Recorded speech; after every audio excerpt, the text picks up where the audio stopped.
The federal government could send minors who cross the southern border alone to a pair of military bases in Texas, part of a nationwide scramble to relieve severely overcrowded shelters and find more space for migrant kids amid a sudden uptick in border crossings.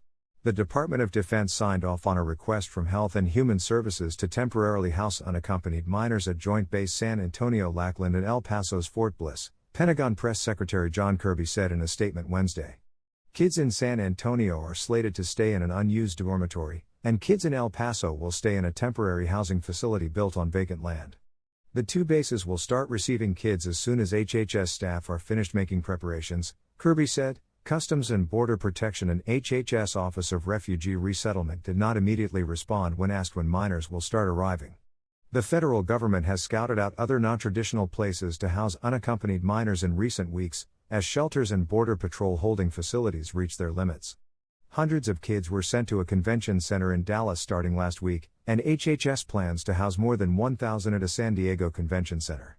Plus, HHS looked into sending kids to an Army base in Virginia earlier this month, but the status of that plan is unclear. 9,457. That's the number of unaccompanied minors caught crossing the U.S.-Mexico border last month, an increase of more than 50% since January and the highest monthly figure since May 2019, according to CBP data. Normally, immigration authorities send unaccompanied minors from Border Patrol custody to HHS-run shelters, and then they're sent to live with parents and other U.S.-based sponsors. But after border crossings shot up in the early weeks of President Joe Biden's term, the federal government struggled to find enough space for kids, and unlike former President Donald Trump, Biden has chosen not to expel migrant children from the country under a controversial pandemic-era policy. As a result, some kids have stayed in crowded tents for days, a situation Representative Henry Queller, who visited one of the tents, called terrible. I think the messaging will continue to be that it is not the time to come, it is not a safe journey to make, White House Press Secretary Jen Psaki told reporters Tuesday, when asked about the uptick in crossings.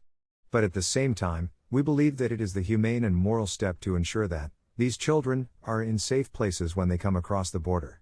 This isn't the first time the Lackland military base has hosted migrant kids.